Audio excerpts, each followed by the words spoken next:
So good morning guys. तो चलिए start करते हैं आज के यानी कि 13 जून के इंपॉर्टेंट करंट अफेयर्स को। तो इस प्रश्न में आपसे पूछ रहे हैं अभी हाल ही में बीएसएफ के नए महानिदेशक के रूप में अभी किसे नियुक्त किया गया? तो आंसर होगा नितिन अग्रवाल को। तो मोस्ट इंपॉर्टेंट क्वेश्चन है ये, बीएसएफ के नए महानिदेशक कौन बन गए? नितिन अग्रवाल बन गए। केरल केडर के आईपीएस अधिकारी हैं नितिन अग्रवाल, जिनको बीएसएफ का डायरेक्टर जनरल बनाया गया है। किनकी जगह ली इन्होंने? पंकज कुमार सिंह की, जो लास्ट 31 दिसंबर 2022 को रिटायर्ड हुए थे। तो नितिन अग्रवाल का नाम याद रखना। बाकी सीआरपीएफ के डायरेक्टर जनरल हैं कौन? सुजॉय लाल थाउसेन। एनडीआरएफ के कौन है? अतुल करवाल है। और सीआईएसएफ के हैं ये शील वर्धन सिंह। मैं आपसे पूछूं आईटीबीपी के कौन है? Indo Tibetan border police force के अनीश दयाल सिंह है। असम राइफल्स, जिसे पूर्वोत्तर का प्रहरी भी कहा जाता है, जिसका मुख्यालय शिलोंग में है, उसके प्रमुख कौन है? प्रदीप चंद्रन नायर। और अभी सशस्त्र सीमा बल की नई डायरेक्टर जनरल बनी थी कौन? रश्मि शुक्ला। तो ये सारे इंपॉर्टेंट जो भी नाम है मैंने आपको यहाँ पे बता दिए, इनको ध्यान रखना। बीएसएफ यानी कि बॉर्डर सिक्योरिटी फोर्स। अच्छा, एक प्रश्न मेरा आप लोगों से रहेगा, ऑपरेशन सर्द हवा व ऑपरेशन गर्म हवा, इसका आयोजन किसके द्वारा किया जाता है? कमेंट बॉक्स में टाइप करके बताओ। हम बढ़ते हैं आगे।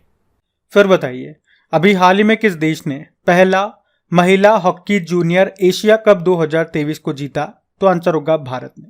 तो महिला हॉकी जूनियर एशिया कप 2023, पहले तो बात करते हैं ये हुआ कहां पे? जापान में हुआ, जापान के काकामीगहारा में। और इसमें भारतीय महिला हॉकी टीम ने अपना पहला महिला जूनियर एशिया कप का खिताब जीता है। इसमें भारत ने किसको हराया? साउथ कोरिया को हराया। और इसी के साथ आप याद रख लो कि अभी भारत ने पुरुषों का junior Asia cup hockey tournament भी जीता था, पाकिस्तान को हरा करके। और आपको याद है इस साल मेंस हॉकी वर्ल्ड कप, जो कि इसका 15वां संस्करण था, ये भारत में हुआ था, उड़ीसा में। उड़ीसा में जो भारत का सबसे बड़ा हॉकी स्टेडियम है ना, जिसका नाम बिरसा मुंडा के नाम पे रखा गया, वहां पे हुआ था। उसको जर्मनी ने जीता बेल्जियम को हरा के। अगर मैं आपसे पूछूं, इसी साल की बात कर रहे हैं, अभी नेशनल आइस हॉकी चैंपियनशिप जो कि लेह लद्दाख में हुआ था, उसको आईटीबीपी ने जीता था लद्दाख स्काउट्स को हरा के। वैसे भारतीय पुरुष हॉकी टीम के कोच कौन बने अभी? क्रेग फुलटन, साउथ अफ्रीका से हैं ये। और यूं बताओ, रायबरेली हॉकी स्टेडियम का नाम किसके नाम पे रखा गया? रानी रामपाल के नाम पे। और उसी तरह से मोहाली हॉकी स्टेडियम का नाम बलबीर सिंह सीनियर के नाम पे रखा गया था। अभी हॉकी इंडिया ने पुरुष वर्ग का प्लेयर ऑफ द ईयर पुरस्कार से किसे सम्मानित किया? हार्दिक सिंह को। और महिलाओं में सविता पुनिया को। अभी एएचएफ एथलीट एम्बेसडर चुना गया सलीमा टेट्टे को। अच्छा देखो, यहाँ पे हॉकी से संबंधित कुछ कप एंड ट्रॉफीज हैं, वो मैं आपको बताऊं। तो एक तो अजलान शाह कप हो गया, आगा खां कप हो गया, नेहरू कप हो गया, ध्यानचंद कप हो गया, रंगास्वामी कप हो गया, सिंधिया कप हो गया, रणजीत सिंह कप हो गया। तो इनका सबका संबंध आपके हॉकी से है। वैसे इंटरनेशनल हॉकी फेडरेशन का हेडक्वार्टर मिलेगा आपको लुज़ेन, स्विट्जरलैंड में। तो ये ध्यान रखना। आप बढ़ते हैं आगे। चलिए फिर बताइए, अभी हाल ही में विश्व बाल श्रम निषेध दिवस कब मनाया गया? तो आंसर होगा 12 जून को। तो हर साल 12 जून को world day against child labour के रूप में मनाया जाता है। मनाने का उद्देश्य है बाल श्रम के खिलाफ एक वैश्विक आंदोलन को प्रेरित करना। और इस बार की थीम क्या है? Social justice for all and child labour. और इसी तरह से आपको याद आएगा वर्ल्ड लेबर डे, विश्व श्रम दिवस, वो 1 मई को होता है। बात करें अगर इंटरनेशनल लेबर ऑर्गेनाइजेशन की, स्थापना होती है 1919 में। हेडक्वार्टर जेनेवा, स्विट्जरलैंड में है और इसके प्रमुख हैं गिलबर्ट होंगबो। देखो, जून में अभी हमने 1 जून को वर्ल्ड मिल्क डे मनाया, 3 जून को वर्ल्ड बाइसिकल डे था, 5 जून को वर्ल्ड एनवायरमेंट डे, 7 जून को विश्व खाद्य सुरक्षा दिवस, वर्ल्ड फूड सेफ्टी डे, 8 जून को वर्ल्ड ओशियन डे यानी कि विश्व महासागर दिवस था। तो जून के ये डेज हो गए, इनको ध्यान रखना। बढ़ते हैं आगे। फिर अगला प्रश्न है, अभी हाल ही में UIDAI के नए CEO कौन बने? तो आंसर होगा अमित अग्रवाल। इसकी फुल फॉर्म होती है unique identification authority of India. तो अभी अमित अग्रवाल ये बने हैं इसके नए CEO। अच्छा, यहाँ पे एक और अपॉइंटमेंट मैं आपको बता रहा हूँ। अभी राष्ट्रीय परीक्षण एजेंसी के नए महानिदेशक बने हैं कौन? सुबोध कुमार सिंह। तो इनका भी नाम याद रखना। बाकी तो आप जानते ही हो, नीति आयोग की CEO हैं BVR सुब्रमण्यम।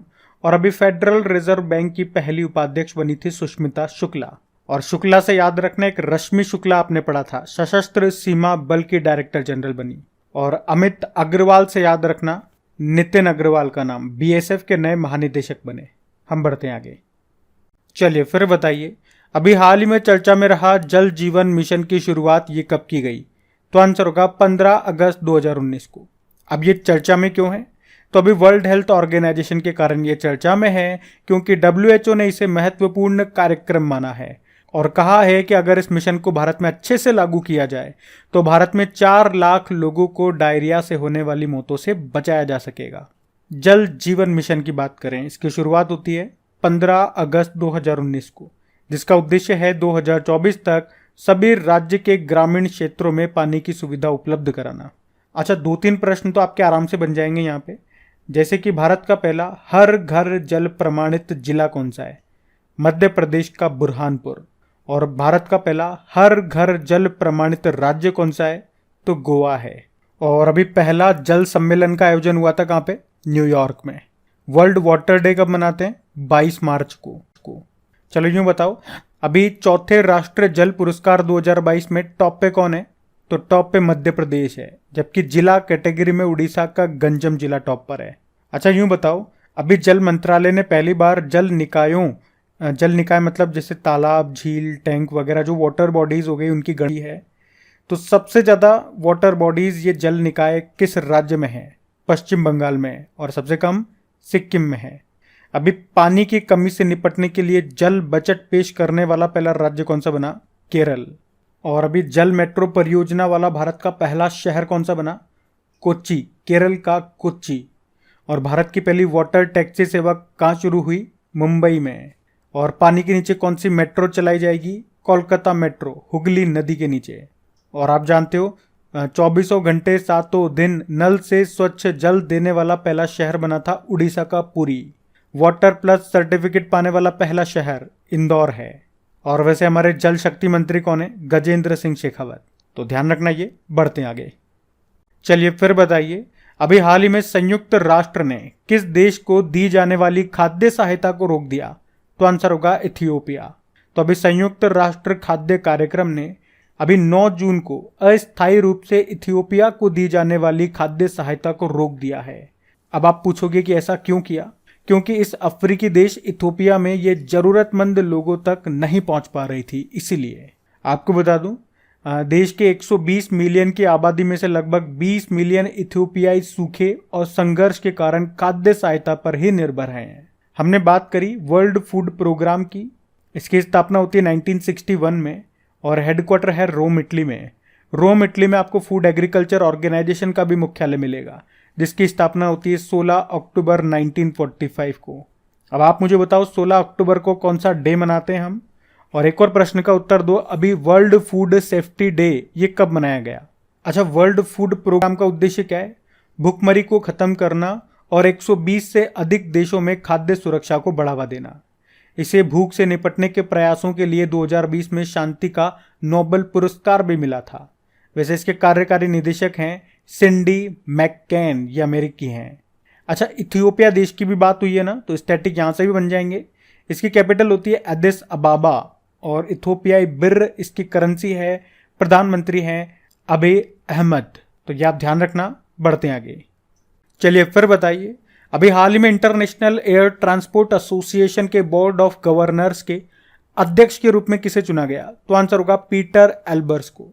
तो इंडिगो एयरलाइन के सीईओ हैं ये पीटर एल्बर्स, और अभी इनको इंटरनेशनल एयर ट्रांसपोर्ट एसोसिएशन के बोर्ड ऑफ गवर्नर्स का अध्यक्ष चुना गया है। बात करें इंटरनेशनल एयर ट्रांसपोर्ट एसोसिएशन की, तो इसकी स्थापना होती है 1945 में। ये विश्व की एयरलाइंस का एक व्यापार संघ है जिसका मुख्यालय है मॉन्ट्रियल, कनाडा में। और इसने 2050 तक विमानन से शुद्ध शून्य कार्बन उत्सर्जन प्राप्त करने के लिए फ्लाइट नेट जीरो पहल को शुरू किया है। तो याद रखना, भी इसके बोर्ड ऑफ गवर्नर्स के अध्यक्ष बन गए हैं पीटर एल्बर्स। बाकी अभी विश्व मौसम विज्ञान संगठन के नए अध्यक्ष बने डॉक्टर अब्दुल्ला अल मंडोस। न्यू डेवलपमेंट बैंक के अध्यक्ष बने थे डिल्मा रूसेफ। और अभी संयुक्त राष्ट्र महासभा के 78वें सत्र के अध्यक्ष बने हैं डेनिस फ्रांसिस। ये त्रिनिदाद और टोबैगो देश के हैं। डेनिस फ्रांसिस का नाम है। ध्यान रखना, ये बढ़ते हैं आगे। चलिए फिर बताइए, अभी हाल ही में किसने दुनिया की पहली हाइपरसोनिक विंड टनल JF-22 का निर्माण किया? तो आंसर होगा चाइना ने। अच्छा, हाइपरसोनिक में स्पीड कितनी होती है? तो 5 मैक से ज्यादा होती है। 1 मैक बराबर होती है स्पीड ऑफ साउंड के। और साउंड की स्पीड कितनी होती है? चलो आप मुझे बताओ, स्पीड ऑफ साउंड, वैक्यूम में साउंड की स्पीड कितनी होती है? तो सोचने की जरूरत नहीं है, इस तरह के प्रश्न बन जाते हैं कई बार साइंस में। 0 होती है, क्योंकि साउंड को ट्रेवल करने के लिए माध्यम मीडियम की ज़रूरत पड़ती है। वैक्यूम में तो कोई मीडियम है ही नहीं। लेकिन अगर हम बात करते हैं एयर में साउंड की स्पीड कितनी होती है, तो 343 मीटर पर सेकंड माना जाता है। तो 1 मैक बराबर स्पीड ऑफ साउंड कहा। और हाइपरसोनिक में स्पीड कितनी होती है? 5 मैक से ज़्यादा होगी किसी भी ऑब्जेक्ट की स्पीड, तो उसे हम हाइपरसोनिक कहेंगे। वहीं अगर सुपरसोनिक की बात करें तो उसकी स्पीड 1 से लेके 5 मैक के बीच में होती है। जैसे कि हमारी ब्रह्मोस मिसाइल जो कि सुपरसोनिक क्रूज मिसाइल है, तो वो सुपरसोनिक है ना, तो उसकी स्पीड है 2.9 मैक, यानी कि 1 से लेके 5 मैक के बीच की है। तो अब अंतर ध्यान रहेगा आपके। और आप ध्यान भी रख सकते हो, वैसे हमारे पास कोई हाइपरसोनिक मिसाइल अभी तक तो नहीं है, सुपरसोनिक जरूर है हमारे पास, जैसे कि मैंने आपको बताया ब्रह्मोस मिसाइल।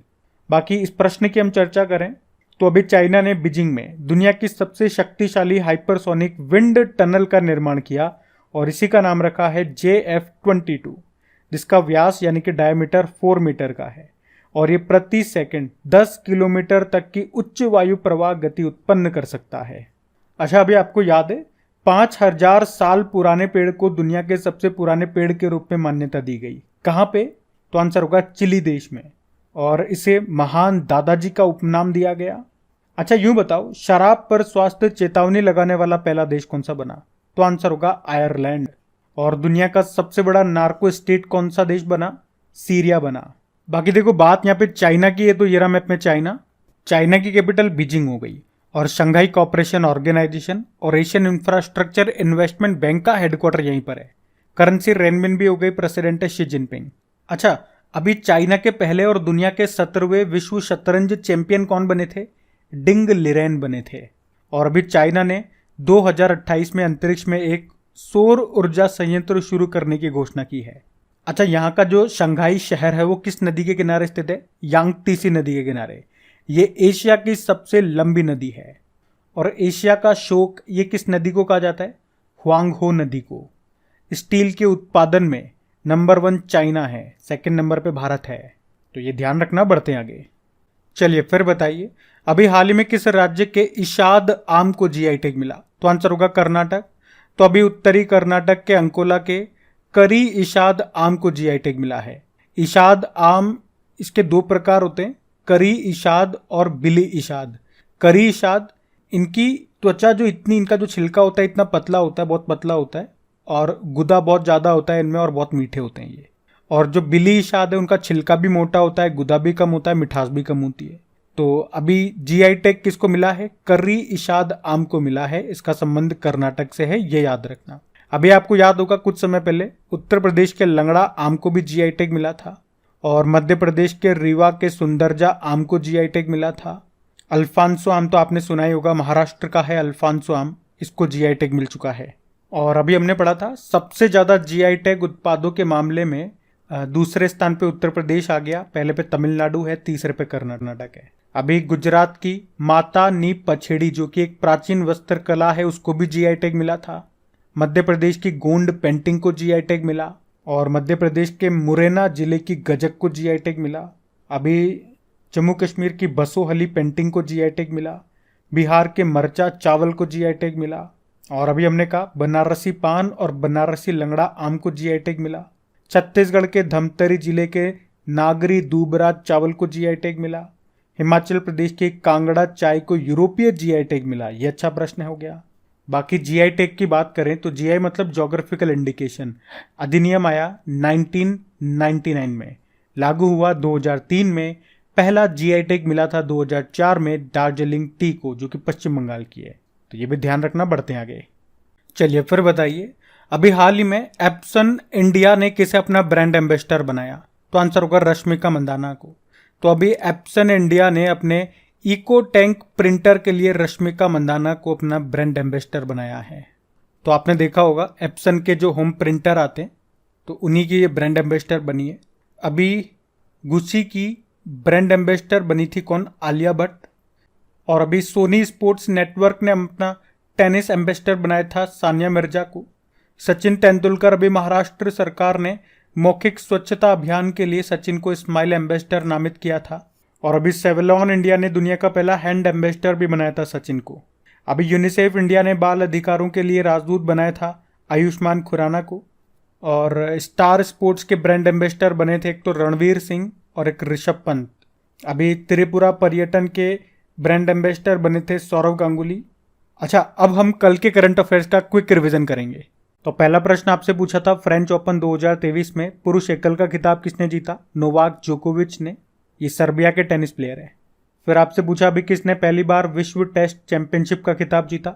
ऑस्ट्रेलिया ने। फिर पूछा ट्रांस यूनियन सिबिल के नए अध्यक्ष बने वी अनंतरामन। फिर पूछा अभी 2022 में डिजिटल भुगतान में विश्व रैंकिंग में कौन सा देश टॉप पे रहा? भारत। अगला प्रश्न पूछा international shooting sports federation junior विश्व कप 2023 में भारत पदक तालिका में कौन से स्थान पे रहा? पहले स्थान पे।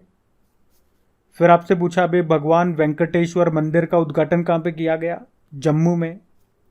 फिर आपसे पूछा अभी जून 2023 में प्रधानमंत्री नरेंद्र मोदी ने पहले राष्ट्रीय प्रशिक्षण सम्मेलन का उद्घाटन कहाँ किया? नई दिल्ली में। फिर आपसे पूछा अभी टीकों के परीक्षण के लिए केंद्रीकृत प्रयोगशाला नेटवर्क में कौन सा देश शामिल हुआ? भारत। फिर आपसे पूछा फ्रेंच ओपन में महिला एकल का खिताब किसने जीता? ईगा स्विएटेक ने। ये पोलैंड की प्लेयर है। और आखिरी प्रश्न पूछा था अभी क्लस्टर डेवलपमेंट स्कीम ये कहाँ शुरू हुई? महाराष्ट्र में। और गाइस एक बार फिर से याद दिलाऊंगा, एक तो वीडियो को लाइक नहीं करा तो लाइक कर देना, और दूसरे सबसे इंपॉर्टेंट बात, प्लीज़ वीडियो को शेयर ज़रूर करा करें अपने दोस्तों के साथ में। मतलब जो भी आपका स्टडी ग्रुप होता है व्हाट्सएप पे या फेसबुक पे या जो भी आपका फ्रेंड सर्कल पे जिस भी तरह से आप कॉन्टैक्ट में हैं, तो प्लीज़ एक बार वीडियो के लिंक को शेयर ज़रूर कर दिया करें। इतनी सी हेल्प मेरी कर दें आप। बाकी आपके लिए आपकी प्रैक्टिस के लिए इनकी क्विज बना करके मैं तैयार करूंगा आपकी क्रैक एग्जाम एप्लीकेशन पे। पीडीएफ भी आपको मिल जाएगी क्रैक एग्जाम एप्लीकेशन का, लिंक आपको नीचे डिस्क्रिप्शन बॉक्स में मिल जाएगा। टेलीग्राम का लिंक भी है वहाँ पे। अब होमवर्क प्रश्न देखेंगे और सेशन एंड करेंगे। तो कल के वीडियो में आपसे पूछा कि महाराष्ट्र सरकार ने किसे 2022 के लिए महाराष्ट्र भूषण पुरस्कार से सम्मानित किया? तो आंसर होगा अप्पा साहेब धर्माधिकारी। आप सभी ने प्रश्न का बिल्कुल सही उत्तर दिया। अब ये रहा आज का आपका होमवर्क प्रश्न।